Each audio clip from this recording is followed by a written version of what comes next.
네, 안녕하세요. 저는 한국공학대의 박종석이라고 합니다.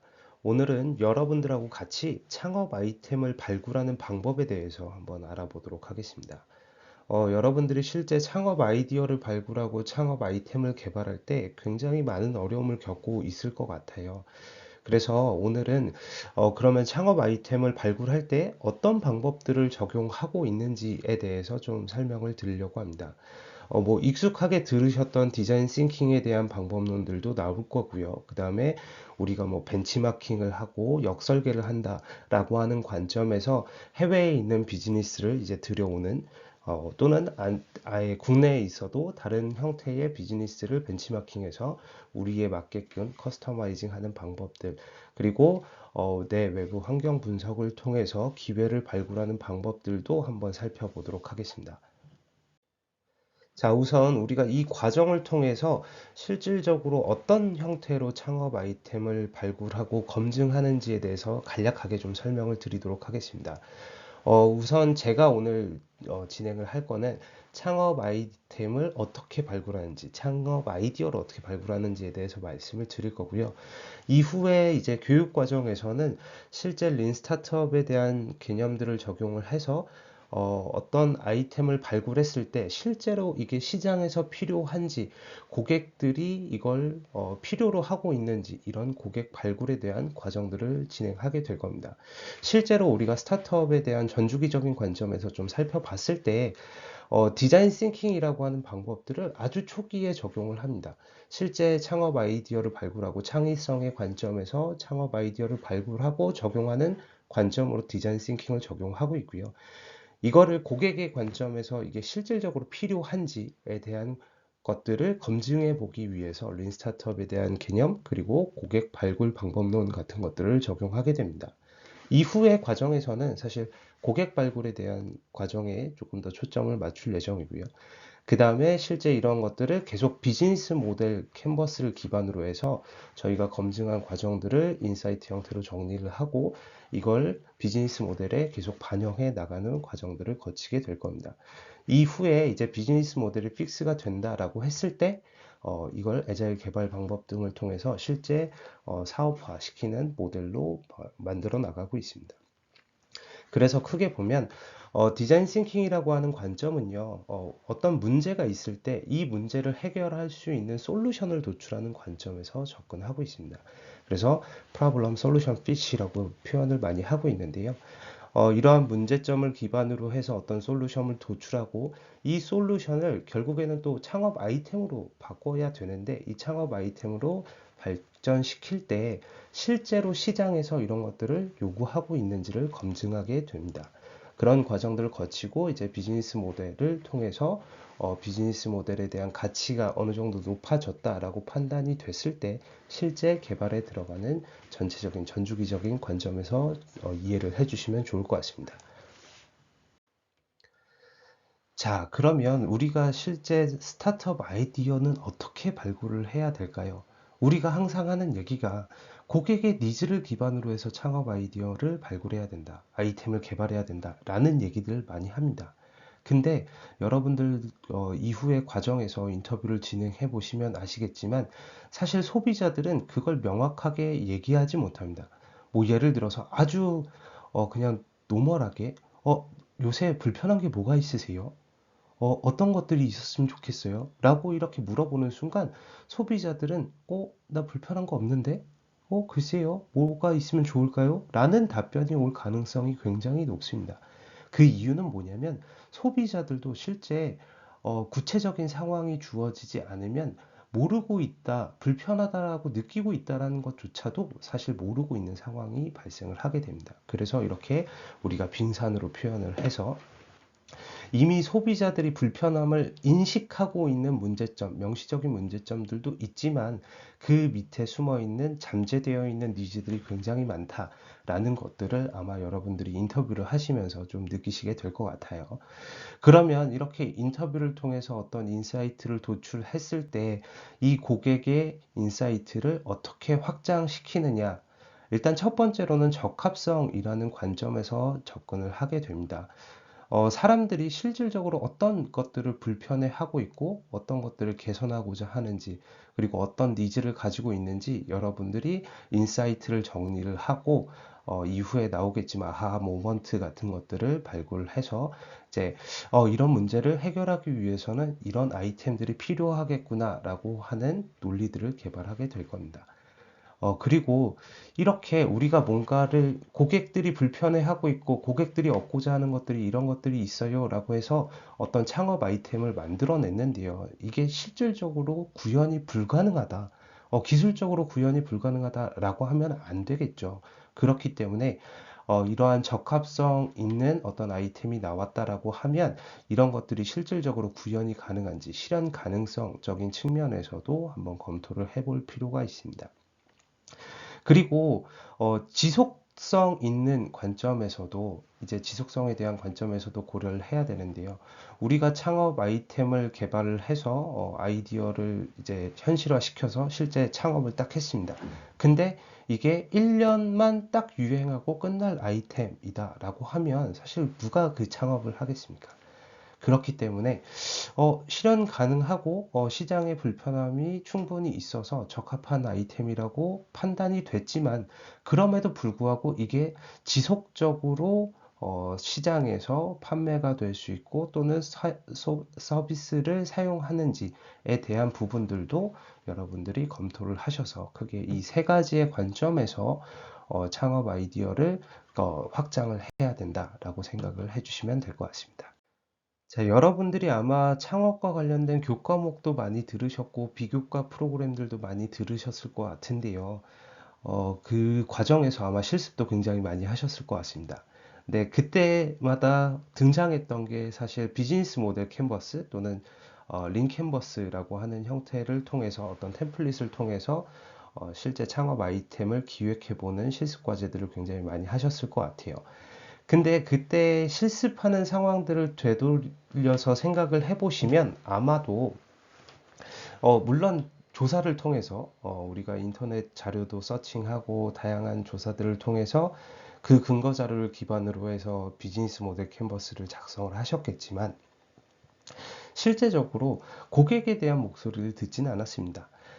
그래서 우리는 이 비즈니스 모델 캔버스를 작성을 할 때 우리 팀원들이 모여서 또는 개인적으로 가지고 있는 소위 말하는 뇌피셜로 그냥 비즈니스 모델 캔버스 또는 린 캔버스를 작성하셨어요.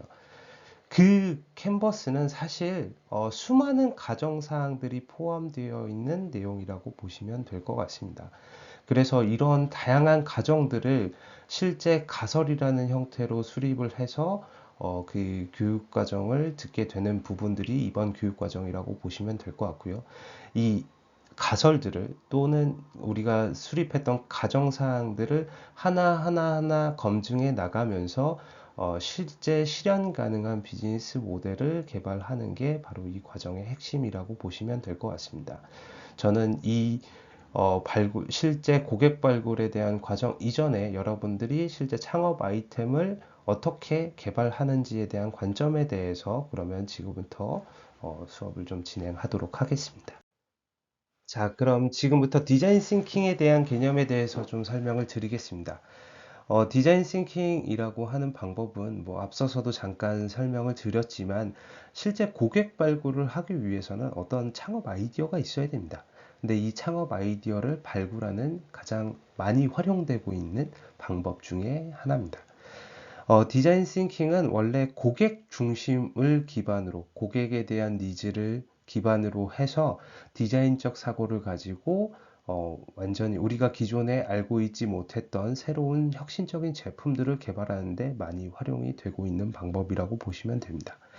그렇기 때문에 디자인 싱킹은 혁신적인 것들을 만들어내기 위해서는 창의성이 굉장히 중요하다라고 강조를 하고 있어요. 그 이유 중에 하나가 뭐냐면 제가 앞서서 보여드렸던 빙산처럼 사실 소비자들은 명시적으로 알고 있는 욕구만 가지고 있는 것이 아니라 나도 이런 욕구가 있는지 몰랐어 라고 하는 새로운 잠재되어 있는 형태의 욕구들을 많이 가지고 있습니다. 근데 이러한 욕구들을 검증해 보기 위해서는 결국에는 누군가 창의적인 아이템을 가지고 소비자들에게 테스트를 해보는 과정들을 거쳐야 될 것 같습니다. 물론 우리 교육 과정에서는 이러한 형태의 검증까지는 진행하지는 않겠지만, 그래도 창의성에 대한 관점에서, 창의적인 관점에서 새로운 혁신적인 아이템을 개발해야 된다라고 하는 개념들은 조금 알아두시면 좋을 것 같습니다. 물론 밑에 이제 창의성과 관련해서 다양한 형태의 정의들을 해놨지만, 사실 우리가 이 창의성에 대한 정의를 다 외우거나 숙지하거나 하는 관점이라기보다는 창의성도 굉장히 다양한 형태로 적용이 되고 있구나.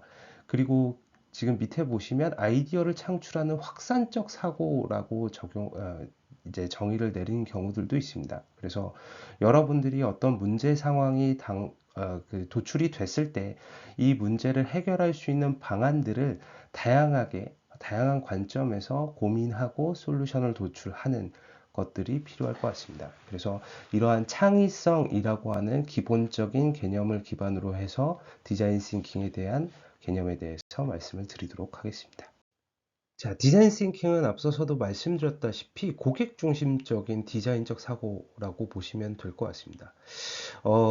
고객 중심적이고 디자인적 사고다라고 하니까 약간은 디자이너들이 심리적인 관점에서 뭔가 디자인을 할 때 적용되는 방법이 아닐까라고 생각을 하시는 경우들도 있긴 한데요. 물론 요새는 디자인 싱킹이 워낙 범용적으로 많이 쓰이고 있으니까 이런 오해들이 많이 줄었습니다. 그럼에도 불구하고 디자인 싱킹? 그게 왜 창업 아이템을 발굴하는 데 쓰이는 방법이야? 라고 오해하실 수도 있을 것 같아요.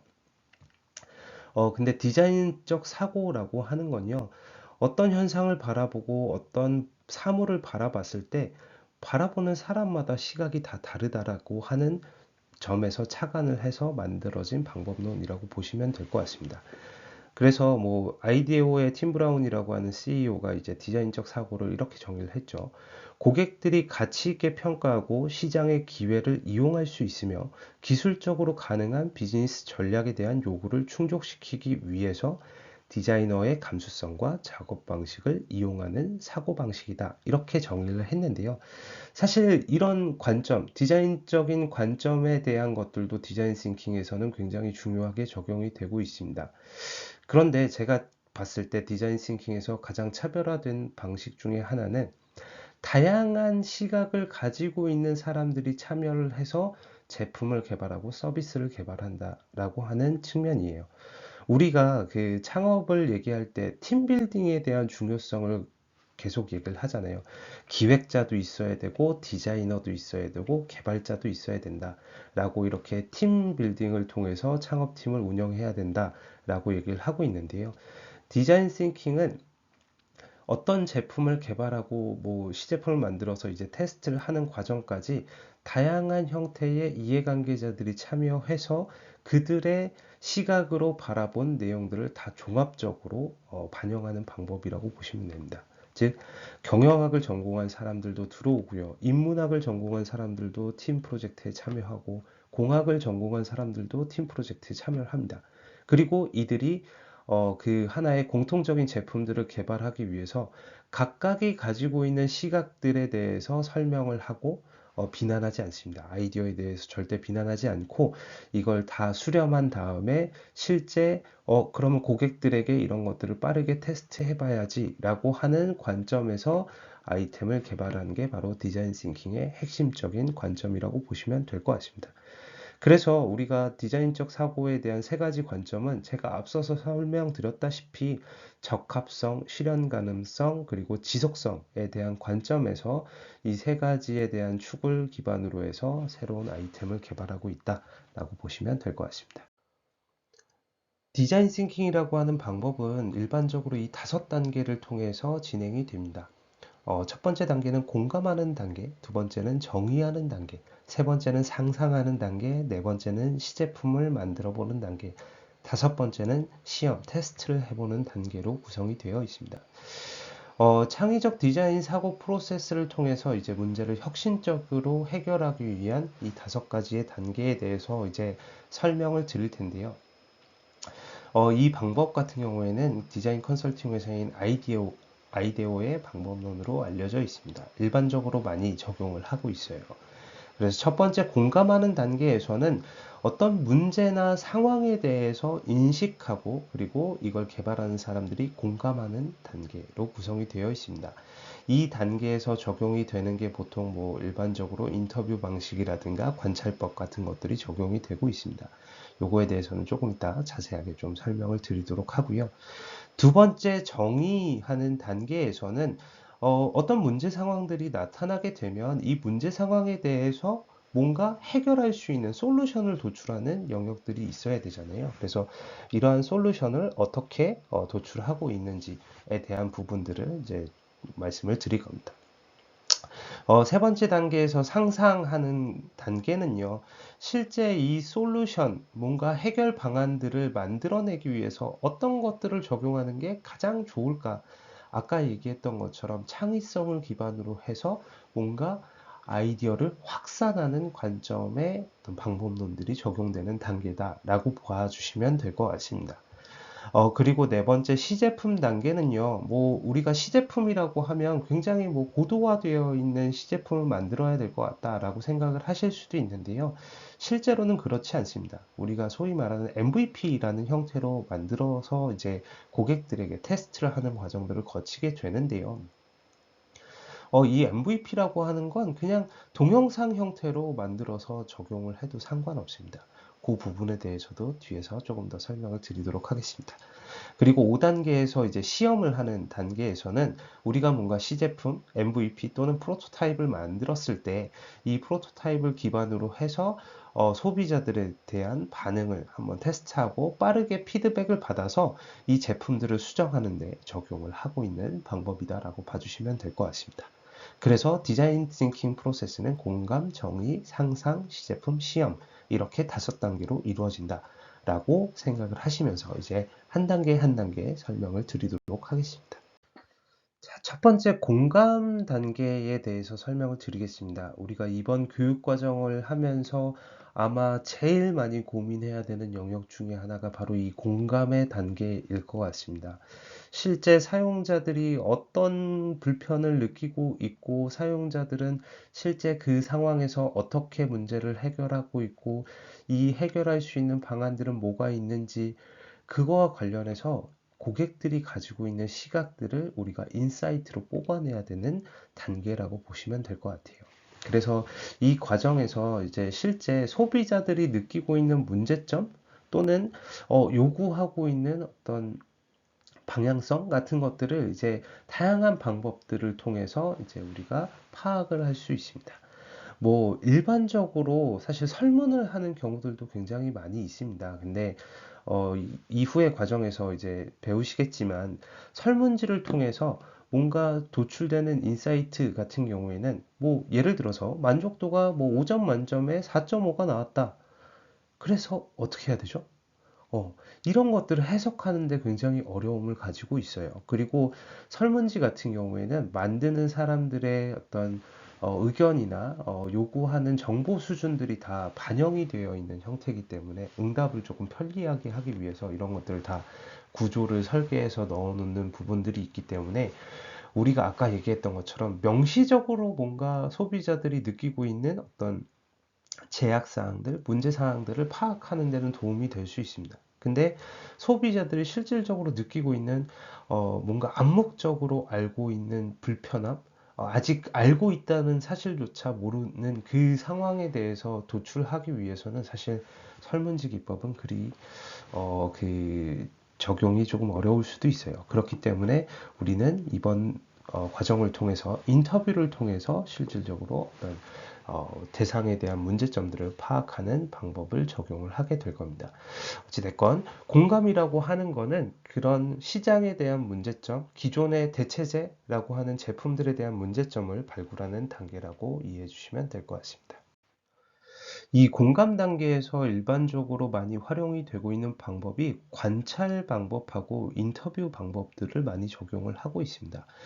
첫 번째 관찰이라고 하는 영역은요, 사실 여러분들이 관찰을 해서 어떠한 뭐 문제점을 도출할 수 있을까라고 생각을 하실 수도 있지만 여러분들이 그 실제 사용 상황에서 소비자들이 여기서 버벅대고 있는지, 예를 들면 뭐 키오스크를 사용하고 있는 상황이 있어요. 그러면 키오스크 앞에서 여러분들이 계속 소비자들이 어떤 형태의 행동을 하는지를 한번 파악을 해보면, 아, 소비자들이 키오스크를 사용할 때 이런 것들을 불편해하고 있구나.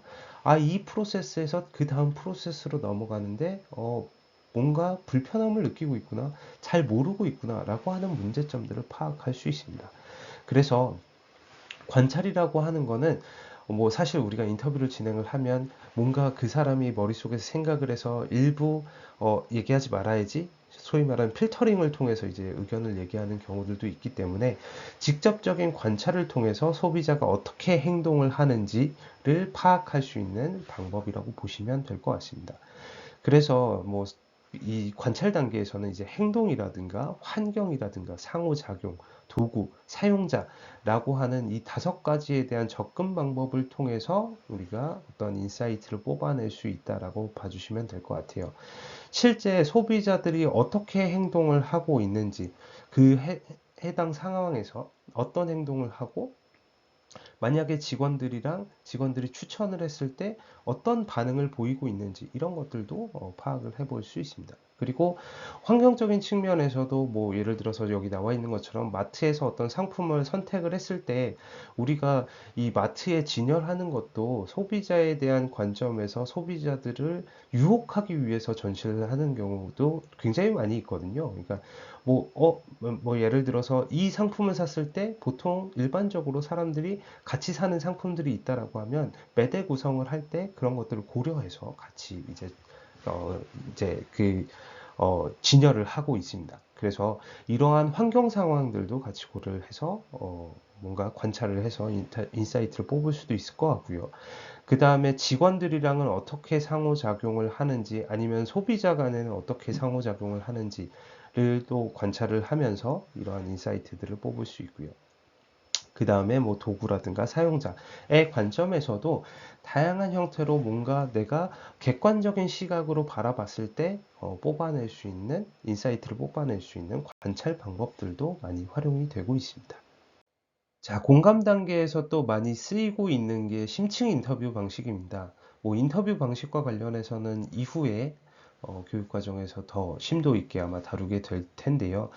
이 심층 인터뷰 방식은요, 소비자와 이제 1대1로 만나서 이제 직접 인터뷰를 하는 방식을 적용을 하고 있습니다. 그래서 일반적으로 우리가 설문지와 같이 뭐 예, 아니요라고 하는 답변을 통해서 뭐 1점부터 5점까지 뭐 어떻게 생각하십니까? 이런 인터뷰 방식이 아니라 개방형 질문을 통해서 실제 인터뷰 대상자들이 가지고 있는 생각과 어떤 그 상황에서의 행동들을 좀 파악하기 위한 방법이라고 봐주시면 될 것 같습니다. 그래서 뭐 이후에 아마 인터뷰 방법에 대해서는 더 자세하게 배우실 거기 때문에 간략하게만 좀 말씀을 드리면요. 인터뷰 진행자가 너무 말을 많이 하는 경우들도 있습니다.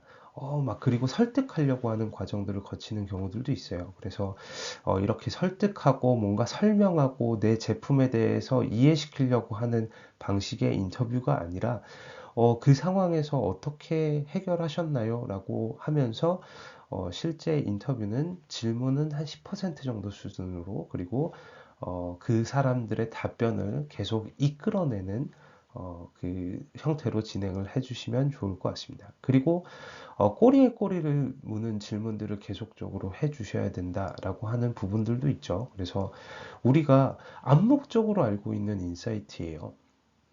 소비자들이 불편함을 인식하고 있다라고 하는 거를 명확하게 알지 못해. 그러면 계속 그때는 왜 그렇게 하셨어요? 그러면은 그 상황에서 어떻게 해결하셨나요? 라고 하면서 계속 꼬리에 꼬리를 무는 질문들을 수행하시면서 고객들이 가지고 있는 인사이트를 도출하는 데 조금 더 집중하셔야 될 것 같다라는 생각이 듭니다. 아마 이 인터뷰 방법과 관련해서는 뒤에 이제 교육 과정에서 더 자세하게 다룰 거니까 이 정도로만 하고 넘어가도록 하겠습니다. 자, 다음으로는 이제 정의를 하는 단계라고 봐주시면 될 것 같은데요. 이전 단계에서, 1단계에서 공감 단계에서 뭔가 심층적으로 대상자에 대해서 뭐 관찰을 했다거나 인터뷰를 통해서 뭔가 인사이트를 많이 얻었을 거 아니에요. 이러한 인사이트를 기반으로 해서 어떤 문제가 있다라고 하는 것들을 정의하는 단계라고 봐주시면 될 것 같습니다. 그래서 그 소비자들이 실질적으로 원하는 것들이 무엇인지 밝혀내는 단계라고 봐주시면 돼요. 즉, 우리가 인터뷰를 막 수행을 하고 이 인터뷰에 대해서 분석을 하고 그다음에 정리하는 과정이 바로 정의하기 단계라고 봐주시면 될 것 같습니다. 그래서 이제 실질적으로 팩트를 중심으로 해서 이 이슈를 노출하는 것이 굉장히 중요합니다. 우리가 일반적으로 관찰을 하고 인터뷰를 진행을 한 다음에 주관적으로 해석해서 소비자들이 이럴 것이야 라고 문제를 정의하는 경우들도 있어요. 근데 이런 관점보다는 주관적인 개입의 요소는 최소화시키고요. 실제 그 소비자들이, 고객들이 얘기했던, 그리고 내가 객관적으로 관찰했을 때 파악할 수 있었던 팩트를 기반으로 해서, 아, 실제 이런 문제 상황이 있구나. 그리고, 아, 이런 욕구가 있을 것 같다라고 하는 것들을 파악하는 게 굉장히 중요하다라고 할 수 있습니다. 그래서 앞서서도 말씀드렸지만 명시적으로, 표면적으로 알 수 있는 욕구 같은 경우에는 소비자들도 이미 알고 있는 문제점이에요. 그렇기 때문에 이런 것들에 대한 솔루션을 해결할 수 있는 방안들을 이제 창업 아이디어로 발전시키는 것들도 중요하겠죠. 물론 이런 명시적인 욕구 같은 것들도 중요하지만 사실 잠재적으로 알고 있는, 실제 소비자들이 뭔가 입으로 이거 불편해요 라고 얘기를 하진 않았지만 은연중에 이런 것들이 문제화되고 있는 것 같다라고 하는 그 인사이트, 아하 모먼트 같은 것들을 이제 뽑아서 이런 문제점들을 해결할 수 있는 방안들을 만들어야겠구나 라고 하는 문제를 정의하는 단계라고 봐주시면 될 것 같습니다. 자, 그리고 인사이트를 도출할 때 또 쓰이고 있는 방법 중에 하나가 바로 공감 지도라고 하는 부분들도 많이 쓰이고 있습니다. 공감 지도는요, 우리가 인사이트를 도출할 때 많이 활용을 하고 있는 브레인스토밍 도구라고 봐주시면 될 것 같아요. 그래서 이 사람이 고객이라고 보면요, 고객이 바라보고 있는 거, 그리고 생각하고 느끼고 있는 것들, 그리고 말하고 뭔가 실천하고 있는 것들, 그리고 듣고 있는 것들. 결국에 이런 것들을 통해서 페인 포인트와 게인 포인트를 뽑아내는 게 굉장히 중요하다라고 봐주시면 될 것 같습니다. 그래서 일반적으로 우리가 어떤 인터뷰를 통해서 또는 인터뷰를 하기 전에라도 이런 공감 지도를 통해서 어떤 고객들의 문제 사항들을 정리해 보는 것도 필요할 것 같습니다. 그래서 사실 뭐 인터뷰를 진행하기 이전에 우리가 이걸 공감 지도를 펼쳐놓고 소비자들은 이럴 것이야, 이런 페인 포인트를 가지고 있을 거야, 이런 게인 포인트를 가지고 있을 거야, 이런 불편함을 가지고 있을 거야, 이런 걸 요구하고 있을 거야 라고 하는 것들을 다 한번 적어 보는 거죠. 그리고 이렇게 적은 내용들을 기반으로 해서 우리가 가설을 도출하고 이 가설을 검증하는 과정들을 거치게 될 수 있습니다. 그래서 이런 인사이트를 도출할 때 일반적으로 공감 지도라고 하는 방법론들도 많이 활용을 하고 있다라고 봐주시면 될 것 같습니다. 이 공감 지도의 가장 큰 특성 중에 하나는 바로 고객의 관점에서 접근을 한다라고 하는 게 가장 차별화된 방식이라고 봐주시면 될 것 같아요. 그래서 고객의 관점에서 고객들이 느끼고 고객들이 보고 고객들이 말하고 고객들이 듣고 있는 것들을 정의하고, 결국에 이런 것들을 통해서 고객들이 어떤 불편함을 겪고 있는지, 고객들이 어떤 것들을 원하고 있는지를 내가 한번 정의해 볼 수 있다. 그리고 우리 팀원들하고 같이 논의를 하면서 정의해 볼 수 있다. 라고 하는 관점에서 공감 지도가 많이 쓰이고 있습니다. 그리고 이러한 공감 지도를 기반으로 해서 우리가 나중에 가설을 도출하고 비즈니스 모델에서도 이제 고객 세분화 영역에서 활용을 하는 경우들도 있고요. 아니면 고객 페르소나를 작성을 할 때 이 페르소나에 대한 특성들을 정의를 할 때 마찬가지로 이 공감 지도를 활용을 해서 페르소나를 정의하는 영역들도 있습니다. 즉, 고객들에 대한 어떤 인사이트를 도출하기 위해서 많이 활용하는 방법 중에 하나다라고 봐주시면 될 것 같아요. 그래서 우리가 어떤 아이디어를 도출할 때 결국에는 고객에 대한 상황으로 먼저 접근을 하는 것들이 필요하잖아요. 그러니까 아이디어를 도출하기 이전에 고객에 대한 특성을 정의하기 위해서는 이런 공감 지도를 활용할 수 있는 방안들도 있다라고 하는 것들을 알아두시면 좋을 것 같습니다. 자, 상상 단계가 실질적으로 우리가 가지고 있는 어떤 문제점과 비난과 인사이트를 기반으로 해서 이런 것들을 해결할 수 있는 아이디어를 도출하는 단계라고 봐주시면 될 것 같습니다. 그때 많이 쓰이고 있는 방법 중에 하나가 바로 스캠퍼라고 하는 기법이라고 봐주시면 될 것 같아요. 그래서 우리가 앞서서 공감하고 정의하는 단계에서 도출한 인사이트를 기반으로 해서 소비자들이 가지고 있는 문제 상황이라든가 소비자들이 가지고 있는 욕구를 해결해 주기 위해서 창의적인 아이디어를 만들어내는 단계가 바로 상상 단계라고 봐주시면 될 것 같고요. 이 상상 단계에서는 특히나 디자인 싱킹에서는 창의성을 높여줄 수 있고 자유롭게 사고할 수 있도록 지원을 해야 된다라고 하는 얘기들을 강조하고 있습니다.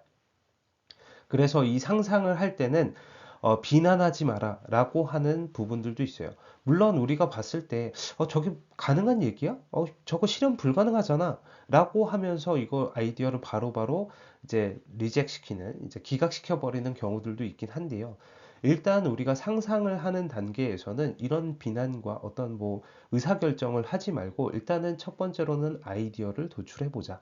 그리고 나서 이 아이디어에 대해서 한번 타당성을 검토하자라고 하는 관점으로 접근하고 있는 게 바로 이 스캠퍼 기법이라고 봐주시면 될 것 같습니다. 스캠퍼 기법 같은 경우에는요, 실제 우리가 고민할 수 있는 어떤 형태로 문제를 해결할 수 있을까, 솔루션을 도출할 수 있을까라고 하는 관점에서 크게 7가지에 대한 관점을 이제 제공을 하고요. 이 7가지에 대한 관점을 기반으로 해서 아이디어를 도출해보고 실제 이 아이디어가 실현 가능한지를 한번 검증해보는 검증이라기보다는 논의를 해볼 수 있는 어떤 단계라고 봐주시면 될 것 같아요. 첫 번째 방안은요, 이제 대체하기 방법입니다. 소위 말해서 우리가 대체제를 한번 찾아보는 거죠. A라고 맨날 A라는 제품들을 이 상황에서 사용을 했는데 소비자들이 조금 불편하다, 문제가 있다라고 판단을 하고 있으니까 그러면 B라는 제품으로 한번 대체해보면 어떨까? 아니면 C라고 하는 제품으로 대체해보면 어떨까? 라고 하는 방안들을 쭉 아이디어로서 제시를 해보는 거죠. 그래서 이 A라고 하는 제품들을 반드시 사용하는 것이 아니라 대체제로서 B와 C라는 제품들을 이제 아이디어로 어떻게 적용할 수 있는지를 좀 도출을 해보고요.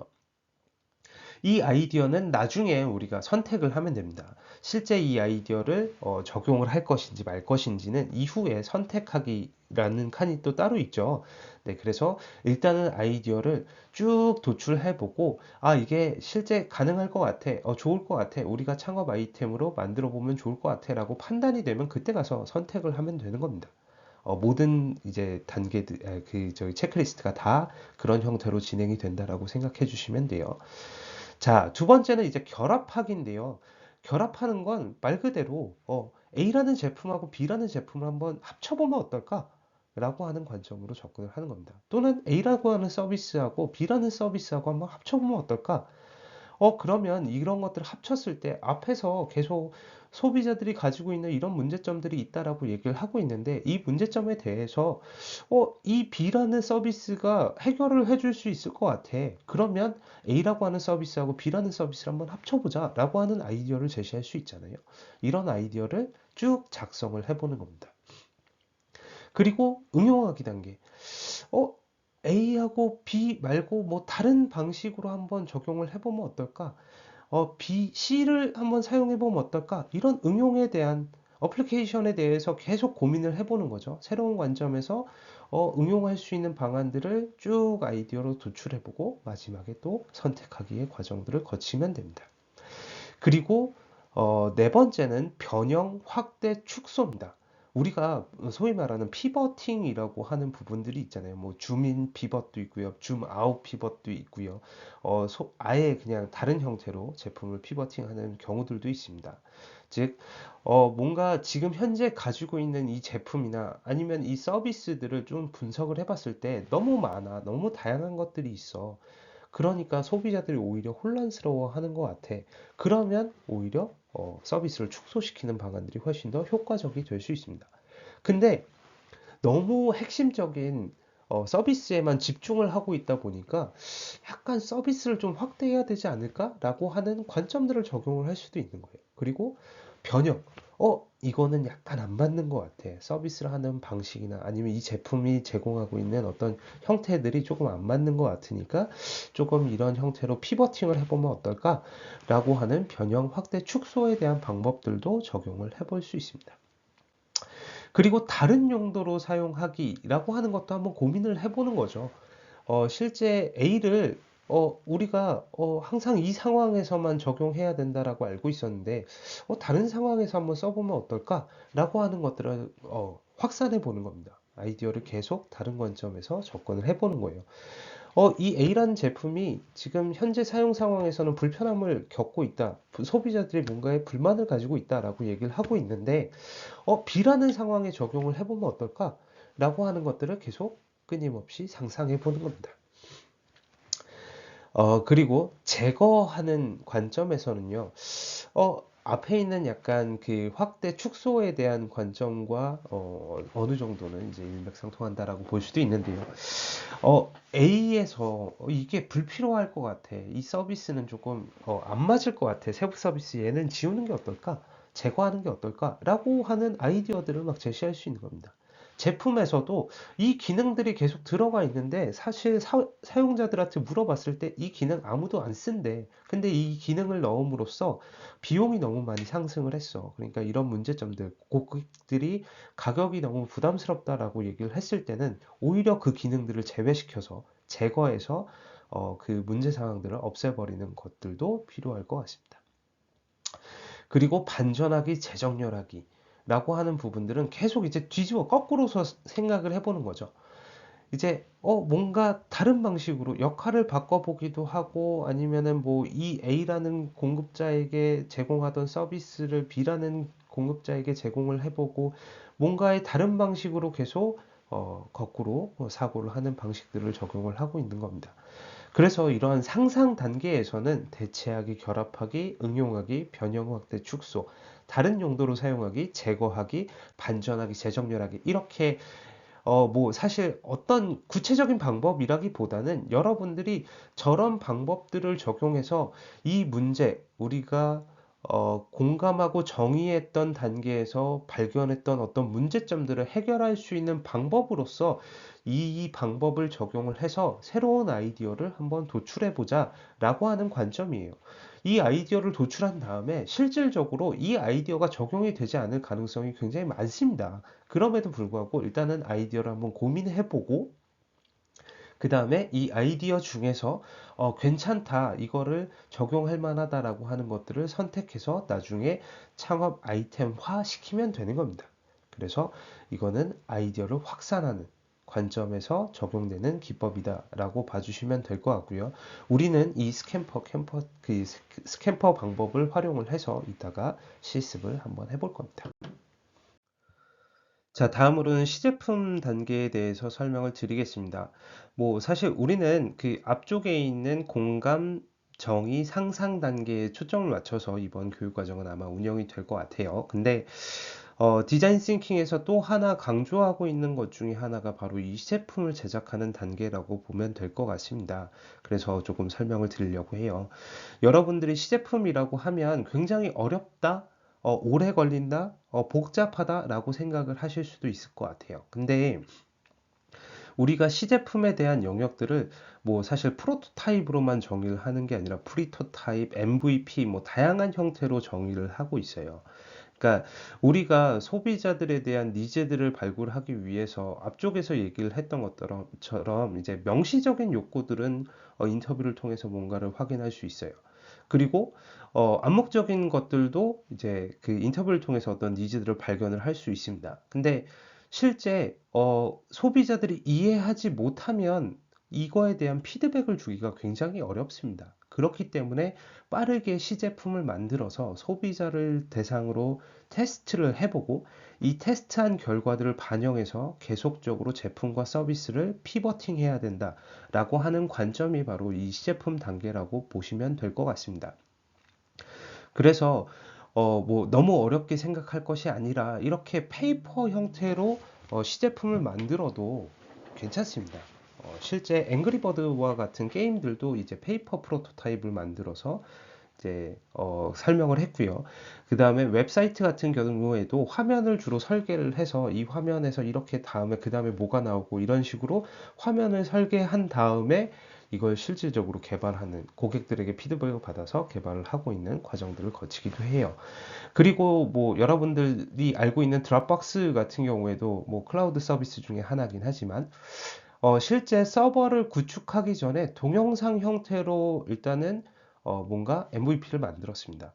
이런 상황에서 이렇게 사용을 할 수 있고 이렇게 실제 서버를 구축하는데 굉장히 많은 비용이 들어가기 때문에 먼저 이 시제품을 만드는 것이 아니라 동영상을 통해서 우리의 제품과 사용 상황들을 소비자들에게 전달하고 또는 투자자들에게 전달하고 이거를 사용자들의 피드백을 받아서 계속적으로 피버팅을 해 나가는 과정이 바로 시제품 단계라고 봐주시면 될 것 같아요. 그래서 시제품은 어려운 게 아니다. 다만 소비자들의 이해도를 높이기 위해서 내가 설명할 때 말로 계속 설명을 하는 것보다는 이렇게 뭔가 페이퍼 그림이라도 동영상이라도 만들어서 제공을 하는 게 훨씬 더 효율적일 때들도 있습니다. 그렇기 때문에 이런 MVP를 만들어서 고객의 반응을 테스트한다 라고 봐주시면 될 것 같습니다. 그래서 제가 MVP에 대한 형태를 좀 설명을 드리기 위해서 이 두 가지 사례를 좀 가지고 와봤습니다. MVP라고 하는 건 최소 동작 제품, 최소 기능 제품이라고 표현을 하고 있어요. 그래서 핵심적으로 제공되는 기능들을 이제 탑재한 제품이라고 보시면 될 것 같습니다. 그래서 여러분들이 잘 알고 있는 에어비앤비 같은 경우에도 뭐 다들 잘 아시겠지만 에어비앤비 같은 경우에는 사실 처음부터 이 서비스로 기획이 돼서 나온 형태가 아니라 뭔가 우리 아파트에 이 방 한 칸이 비었는데 이거 한번 빌려줘 볼까? 라고 해서 그냥 거기 창업을 하려고 모여있던 사람들끼리 그냥 아주 간단한 형태의 홈페이지를 만들었습니다. 그리고 이 홈페이지를 만들어서 소비자들에게 그냥 한번 테스트를 해본 거죠. 근데 어, 소비자들이 은근히 이거에 대한 수요들이 있었던 거예요. 그래서 이 피드백을 받으면서 어, 공급자는 실제 내가 원래 과거의 어떤 숙박업을 제공을 하는 전통적인 산업에서는 내가 모든 부동산을 다 소유하고 있었어야 돼요. 근데 에어비앤비가 등장하면서부터 이 비즈니스 모델의 패러다임이 바뀌었죠.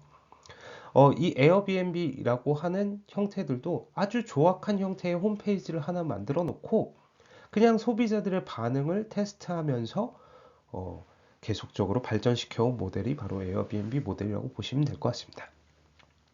그리고 애플 같은 경우에도 이제 최초의 개인용 컴퓨터, 퍼스널 컴퓨터라고 하는 개념을 이제 처음으로 도입했던 게 바로 애플인데요.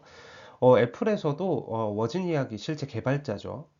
워즈니악이 실제 그런 퍼스널 컴퓨터라고 하는 형태는 어떤 형태로 구현이 되는 건데 라고 아무도 이제 잘 모르니까 저렇게 수공으로 나무로 이렇게 컴퓨터를 만들어서 이제 소비자들에게 테스트를 하기 시작한 거죠. 그리고 투자자들도 설득을 하고 그래서 이런 것들을 기반으로 해서 MVP를 기반으로 해서 지속적으로 제품을 업데이트 시켰다라고 봐주시면 될 것 같습니다. 그래서 MVP라는 형태를 개발해서 실질적으로 소비자들에게 테스트를 해보고 그리고 누군가를 설득하고 투자자를 설득하는 경우들도 있겠죠. 그러니까 이런 시제품이 굉장히 뭔가 삐까뻔쩍하게 나와야 되는 거다라고 생각을 하지 않으셨으면 좋을 것 같아요. 그래서 페이퍼 형태든 뭔가 이해도를 높이기 위한 형태의 시제품이 나오면 된다라고 봐주시면 될 것 같습니다. 자, 그럼 우리가 앞에서 테스트를 위해서 이제 시제품을 만들었잖아요. 시제품을 만든 걸 가지고 이제 테스트를 한번 해보는 단계를 가지게 될 겁니다. 이 테스트 과정 같은 경우에는요, 우리가 앞에서 이제 공감하고 정의하고 상상하는 단계를 통해서 어떤 문제 상황을 발견을 했고, 이 문제 상황을 해결하기 위한 솔루션을 도출했어요. 이 솔루션을 기반으로 해서 시제품이 만들어졌으면 이제 실제 소비자들이 이 문제 상황을 해결하는 데 도움이 될 만한 물품인지를 한번 검증해 보는 방법이라고 보시면 될 것 같습니다. 그래서 지금 다양한 피드백을 받을 수 있다라고 하는 장점들도 가지고 있고요. 그리고 우리가 아직 MVP 단계, 시제품 단계이기 때문에 아직 우리는 제품을 추가적으로 계속 수정할 수 있는 기회들이 있어요. 그러면 이 해결안을 수정할 수도 있고요. 그 다음에 우리가 여러 가지 상상, 다양한 확산 기법을 통해서 아이템을 막 발굴했는데 이 아이템 발굴했던 것보다 고객들이 훨씬 더 좋은 의견을 줄 수도 있습니다. 그래서 이런 고객들로부터 어떤 배울 수 있다라고 하는 장점들도 가지고 있습니다.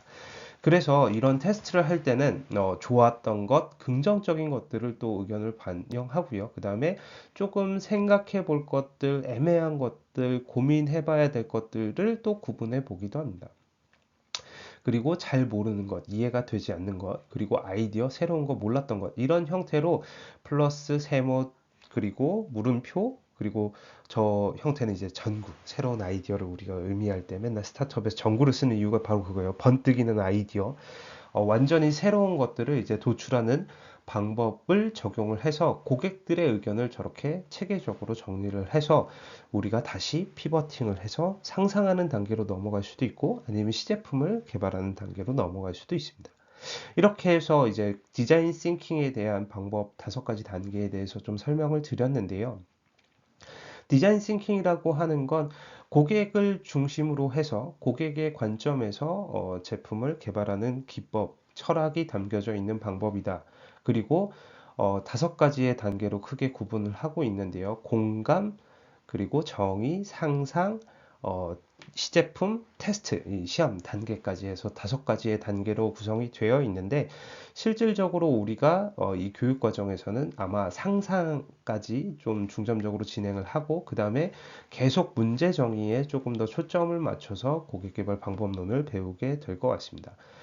그리고 이렇게 정의된 문제점들을 가지고 그냥 우리가 이런 인사이트를 얻었어요. 이런 문제점들이 있었어요. 라고 그치는 것이 아니라 계속 비즈니스 모델을 계속 피버팅해 나가는 과정들을 거쳐야 됩니다. 그래야 사실 앞쪽에서 말씀드렸던 것처럼 수많은 가정 속에서 만들어졌던 비즈니스 모델을 이제 가치는 높이면서 리스크는 낮출 수 있는 방안으로 피버팅을 할 수 있습니다. 여기까지가 디자인 싱킹에 대한 방법이었고요. 뒤에서는 역설계에 대해서 다시 조금 더 설명을 드리도록 하겠습니다. 자, 우리가 아이디어를 도출할 때 앞서 디자인 싱킹의 사례처럼 뭔가 새로운 아이디어를 도출하는 방법들을 적용할 때도 있어요. 근데 대부분의 경우에는 이렇게 역설계를 통해서 아이디어를 도출하는 경우들도 있습니다. 여러분들이 잘 알고 있는 당근마켓 같은 경우에도요. 사실 원래 우리가 있던 비즈니스 모델이라고 생각을 하셨죠. 중고나라라고 하는 실제 사례를 통해서 중고 물품이 거래될 수 있는 플랫폼을 조성을 했던 겁니다. 뭐 당근마켓이라고 하는 건 사실 당신의 근처의 마켓, 즉 주변에 있는 사람들이 직접 직거래를 할 수 있게끔 도와줌으로써 기존의 중고나라가 가지고 있던 문제점들을 해결할 수 있는 신뢰성의 문제를 해결할 수 있는 방안으로 이제 당근마켓을 만들게 된 거죠. 이렇게 실제 사례를 기반으로 해서 역설계라고 하는 기법을 적용을 해서 아이디어를 창출하는 경우들도 있습니다. 그래서 일반적으로 우리가 리버스 엔지니어링, 역설계라고 하는 건 사실 소프트웨어 공학이나 아니면 공학 쪽에서 조금 더 많이 쓰이고 있는 방법이긴 해요. 뭐 어떤 소프트웨어가 있다라거나 아니면 어떤 하드웨어 제품이 있을 때 얘를 다 분해를 해보는 거죠. 다 분해를 해보고 설계 도면도 한번 그려보고 소스 코드도 한번 다 역으로 추적해보고 이런 것들을 다 분해해봄으로써 내가 인사이트를 얻고 이거를 기반으로 내가 뭔가 조금 더 고도화된 제품들을 개발을 해보는 게 바로 역설계에 대한 관점이라고 보시면 될 것 같습니다. 근데 사실 역설계라고 하는 방식이 나쁘냐? 그렇진 않습니다. 사실 우리가 굉장히 많은 경우에 벤치마킹이라고 하는 형태를 통해서 그 아이템을 가져와서 우리 현지 시장에 맞게끔 사용자들이 뭔가 불편함이 있었다라고 하면 그 불편함을 개선할 수 있는 방안으로 창업 아이템을 많이 만들고 있습니다. 그렇기 때문에 여러분들이 역설계에 대한 관점에 대해서 그냥 차별성이 없다라고 하는 관점으로 접근을 하는 것이 아니라 기존에 좋은 제품이 있어 또는 좋은 서비스가 있어 라고 했을 때는 이 좋은 제품과 서비스를 잘 역설계해서 해당 시장, 해당 고객에 맞게끔 피버팅을 하는 경우도 있을 수 있고요. 아니면 이러한 기존에 있는 문제점을 기반으로 해서 문제점을 해결할 수 있는, 보완할 수 있는 방안으로 새로운 형태의 제품을 개발을 할 수도 있습니다. 그렇기 때문에 창업 아이템을 개발을 할 때는 앞서 디자인 싱킹을 적용했던 사례처럼 완전히 혁신적이고 새로운 제품만 만들어내는 것이 아니라 새로운 기존에 있던 것들을 잘 분석해서 만들어낼 수도 있다라고 하는 관점들도 잘 이해를 해주시면 좋을 것 같아요. 다만 역설계는 이제 법적인 문제가 발생할 가능성도 있다라고 하는 부분들이 있습니다. 그래서 이런 역설계의 관점에서 비즈니스 아이템을 접근을 할 때는 지재권에 대한 부분들이라든가 이런 것들을 법적인 문제점들을 충분히 검토하면서 창업 아이템을 고도화시켜 나가는 것들이 필요합니다. 그럼에도 불구하고 이 역설계 방법을 왜 이렇게 좋아하느냐? 사실 우리나라 같은 경우에도 과거에 이제 7, 80년대에 이 역설계 기법을 통해서 새로운 다양한 산업 발전을 이뤘고요. 지금 현재 중국에서도 이 역설계 기법들을 활용을 해서 다양한 형태의 비즈니스들이 나타나고 있습니다.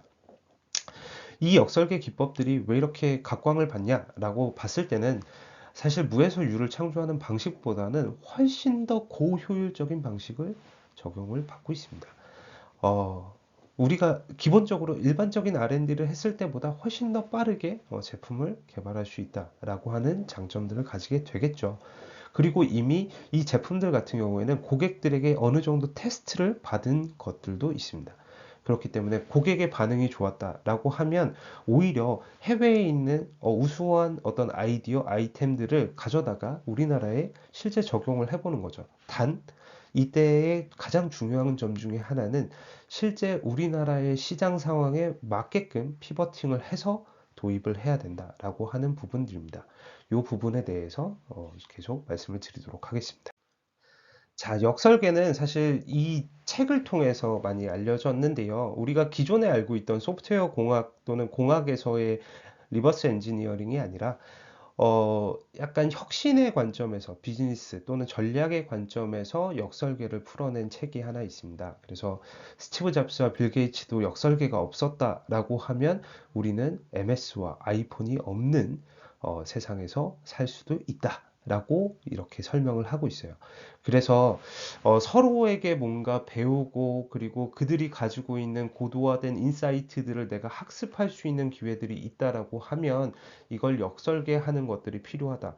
즉, 우리가 역설계라고 하는 건 동일한 형태로 뭔가를 가져오는 게 아니라 그들이 가지고 있는 전혀 다른 영역에서 쓰였던 것들도 우리가 학습, 체화시켜서 뭔가 적용할 수 있는 방안들을 만들 수 있다라고 하는 겁니다. 그래서 역설계라고 하는 건 전 세계의 비즈니스 역사를 바꾼 혁신이다 라고 평가를 하고 있습니다. 그래서 이전에 있는 제품들을 잘 조합해서 새로운 형태의 제품을 만들기도 했고요. 아니면 전혀 다른 곳에서 쓰고 있는 개념들을 가져다가 다양한 비즈니스 전략에다가 적용을 하는 사례들도 있습니다. 자세한 내용에 대해서는 조금 이따 말씀드리도록 하겠습니다. 자, 우리가 역설계라고 하면 약간 어색하다라고 느낄 수도 있어요. 잘 듣지 못했기 때문에. 근데 벤치마킹이다라고 하면 굉장히 익숙한 단어로 고개를 끄덕끄덕거릴 수 있습니다. 이 역설계라고 하는 거는 벤치마킹 관점에서 이제 새로운 아이디어를 도출할 수 있다라고 하는 관점이라고 봐주시면 될 것 같아요. 그래서 그 가진 자들의 전략을 내 것으로 만드는 가장 유용한 기술이다라고 이 책의 역설계라는 책에서는 좀 설명을 하고 있습니다. 그래서 표면적으로 보여지는 것들뿐만 아니라 그 안에 내부적인 알고리즘이라든가 실제 내부에 숨어 있는 내용들을 파악을 해서 이걸 내 것으로 만드는, 내 아이템으로 만드는 방법들을 중요하게 고려해야 된다라고 하는 방식입니다. 그래서 대가들의 방식을 그대로 따라하는 것이 아니라 당신의 것으로 만들어야 된다라고 얘기를 하는 거죠. 비즈니스의 관점에서 접근을 해봤을 때는요. 그냥 단순히 이거 벤치마킹해서 이 제품 똑같이 따라서 만들어야지 라는 관점이 아니라 우리는 계속 시장에 대한 관점에서 접근을 하고 있고 고객에 대한 관점에서 접근을 하고 있습니다. 그러면 해외 시장에서 판매가 되고 있는 제품이나 서비스 같은 것들을 우리나라 시장에 적용을 했을 때는 어떤 식으로 바꿔야 될까? 이 아이템을 고객의 관점에서 어떻게 피버팅을 하는 것이 가장 적절한 방법일까? 가장 적절한 전략일까?를 고민하면서, 즉 해당 시장 특성에 맞게끔 변경을 하는 것이 필요하다라고 보시면 될 것 같아요. 그래서 우리가 아이템을 만들 때 반드시 새로운 것을 만들어야 되냐? 그건 아닙니다. 우리가 이렇게 벤치마킹 또는 역설계라는 관점을 적용을 해서 아이디어를 발굴하고 이 아이디어를 고객의 관점에 맞게끔 바꿔주는 것들이 필요해요.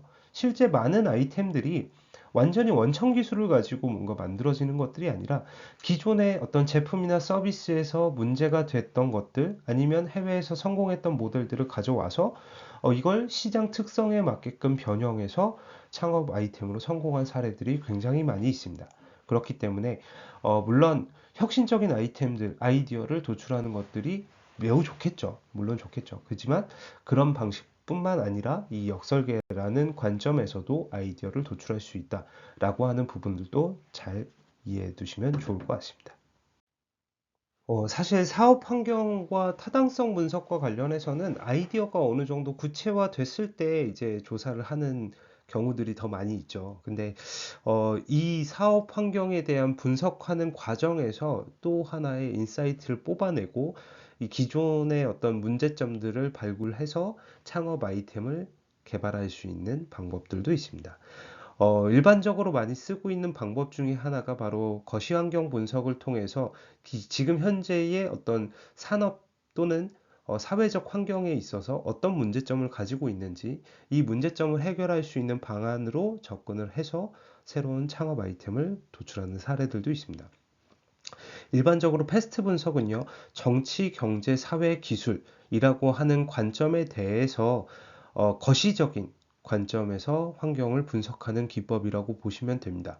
그래서 뭐 정치적인 측면에서 뭐 현재 법률이 만약에 변경이 됐다라고 하면 이 법률이 제정 또는 개정되면서 우리가 새로운 형태의 비즈니스를 할 수 있다라고 하는 어떤 기회를 발견할 수도 있습니다. 경제적인 측면에 있어서도 뭐 대내외 환경들이 변화가 된다라고 하거나 아니면 어떤 환율이 변경이 됐을 때에 어떤 비즈니스 기회를 또 한 번 찾아낼 수도 있습니다. 그렇기 때문에 이런 거시 환경 변화에 따라서 이 환경 변화에 맞춘 새로운 형태의 아이템들도 만들어낼 수 있다라고 하는 부분들도 있고요.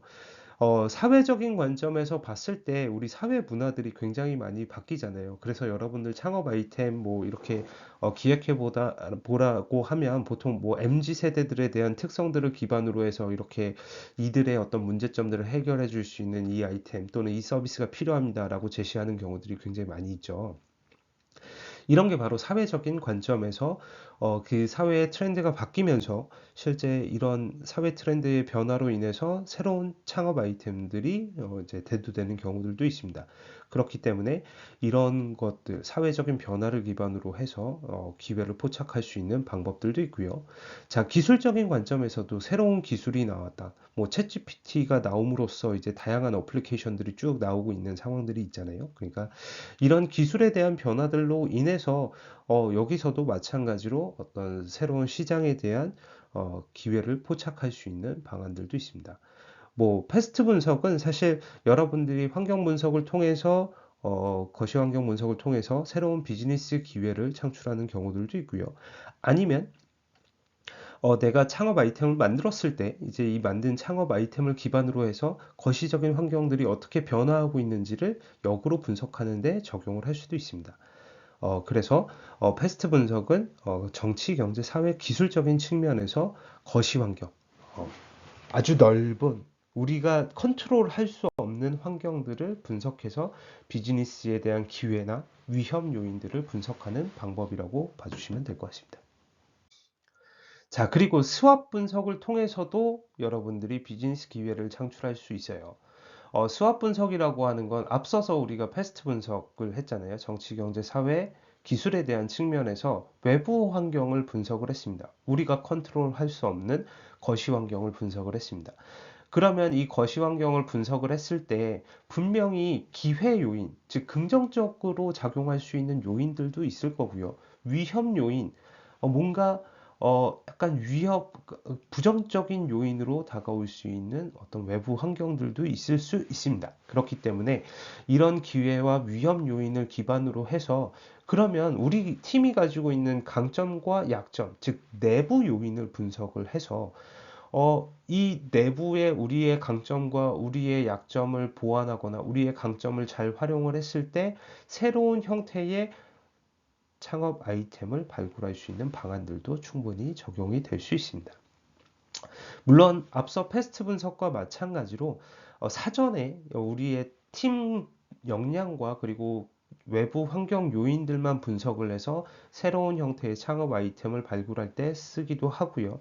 아니면 어떤 아이템이 결정이 됐을 때 실제 이걸 적용을 해서 어, 내부 환경과 외부 환경을 종합적으로 분석을 하는 방법으로 적용을 하기도 합니다. 근데 여러분들이 수학 분석을 보통 하시면 창업 아이템, 뭐 사업 계획서 같은데 이제 수학 분석을 하는 경우들이 굉장히 많이 있는데요. 수학 분석을 그냥 수학 분석의 형태로만 하는 경우들이 굉장히 많이 있습니다. 수학 분석이라고 하는 건 기업의 내부 요인인 강점과 약점, 그리고 기업의 외부 환경 요소인 기회와 위험 요인을 분석하는 거예요. 근데 분석에서 그치는 경우들이 굉장히 많이 있습니다. 제가 앞서도 말씀드렸다시피 고객들을 분석을 해서 인사이트를 뽑았어요. 자, 인사이트를 뽑았으면 그 인사이트를 반영해서 창업 아이템에 대한 피버팅 방향을 도출하고 창업에 대한 방향성을 제시를 하는 것들이 필요하죠. 근데 이 환경 분석을 했을 때는 환경 분석에서만 그치는 경우들이 굉장히 많이 있습니다. 즉, 제가 하고 싶은 말은 뭐냐면 수학 분석을 하셨으면 수학 분석에 따른 전략들을 반드시 도출해서 제시를 해야 된다라고 하는 겁니다. 분석에서만 그치는 것이 아니라 이 분석을 통해서 내가 얻은 인사이트를 기반으로 해서 반드시 전략적인 측면에 또는 창업 아이템적인 측면에서의 결론을 내는 것들이 필요하다라고 봐주시면 될 것 같아요. 자, 지금까지 창업 아이템을 발굴하고 아이디어를 도출하는 방법에 대해서 좀 설명을 드렸습니다. 먼저 디자인 싱킹 기법을 적용을 해서 5단계에 대한 접근 방법이라든가, 그리고 실제 디자인 싱킹 단계에서 문제를 정의하고 나서 그 다음에 상상을 하는 단계에서 적용을 했던 이제 스캠퍼 기법에 대해서 구체적으로 좀 설명을 드렸고요. 그 다음에 반드시 새로운 혁신적인 아이디어만 도출해야 되는 것은 아니다라고 말씀을 드리면서 역설계에 대한 관점에 대해서도 좀 설명을 드렸습니다. 그래서 기존에 있는 제품이라든가 해외 시장에서 잘 성공한 비즈니스 모델들을 이제 벤치마킹해서 우리나라에 적용을 할 수 있는 창업 아이템들을 발굴하는 데 많이 쓰이고 있는 역설계 기법을 적용을 하는 것도 방법이다 라고 말씀을 드렸고요. 그 다음에 우리가 일반적으로 알고 있던 어떤 창업 아이템을 분석할 때 거시환경 분석, 내외부 환경 분석을 통해서 어떤 전략을 도출하는 방법인 패스트 분석과 수학 분석을 통해서 이제 좀 말씀을 드렸는데, 이후에 창업 아이템을 개발을 하고 나서 그 환경을 분석할 때 적용이 되기도 하지만, 실제 외부 환경 분석과 내부 환경 분석을 통해서 비즈니스 기회를 도출하고요. 이 비즈니스 기회를 기반으로 해서 창업 아이템을 만들어내는 경우들도 있다라고 말씀을 드렸습니다. 그래서 여러분들이 창업 아이템과 관련해서 굉장히 고민이 많으실 것 같아요. 어떤 아이템이 좀 성공할 수 있을까? 어떤 아이템으로 만드는 것이 가장 효과적일까? 라고 많이 고민을 하실 것 같은데요. 이 다양한 기법들을 조금 고민하시면서 그냥 새로운 아이디어를 만들어 보기도 하고요. 역설계 관점에서 뭐 해외에 있는 비즈니스 모델을 벤치마킹 할 수 있는 어떤 관점에서 창업 아이템을 만들어 보기도 하고요. 아니면 내부 환경 분석과 외부 환경 분석을 통해서 이 변화하고 있는 기회를, 그러니까 우리가 코로나 상황에서도 사실 그런 사례들이 좀 있었잖아요. 급변하는 환경 속에서 어떤 기회를 포착해서 새로운 아이템을 만들어내는 것들도 또 필요한 역량 중에 하나거든요. 그러니까 외부 환경과 내부 환경을 고려해 봤을 때, 그 해당 환경에 대해서 대응할 수 있는 형태의 어떤 창업 아이템을 발굴하는 방법들도 있습니다. 그래서 여러분들이 어떤 관점이 정답이다라고 말씀을 드리는 것이 아니라 이 다양한 관점을 적용을 해서 새로운 창업 아이디어를 발굴해 보시길 바랍니다. 그래서 오늘은 사실 뭐 다른 다양한 기법들이 있긴 하지만 그 디자인 싱킹에서 설명을 드렸던 스캠퍼 기법을 기반으로 해서 한번 실습을 해 보셨으면 좋겠습니다. 그래서 여러분들이 어떤 문제 상황들을 조금 정의를 하시고요. 이 문제 상황에서 어떤 형태로 새로운 아이디어를 발굴할 수 있을까를 조금 한번 고민해 보시고 이 아이디어를 쭉 한번 작성을 해 본 다음에 이 아이디어 중에서 실제 적용할 수 있는 방법에 대해서 선택을 해서 이걸 구체화시키는 형태로 좀 진행을 해 보려고 합니다. 그래서 요 템플릿을 기반으로 해서 한번 실습을 해 보시길 바랍니다. 네, 오늘 창업 아이템에 대해서 아이템을 이제 개발하는 방법에 대해서 좀 설명을 드렸는데요. 여러분들이 뭐 사실 굉장히 많은 고민을 하시겠지만 이 방법론들을 조금 적용을 하시면서 조금 그래도 도움이 되셨으면 좋겠습니다. 네, 그럼 오늘 수업은 여기서 마치도록 하겠습니다. 네, 오랜 시간 동안 들어주셔서 감사드립니다. 네, 감사합니다.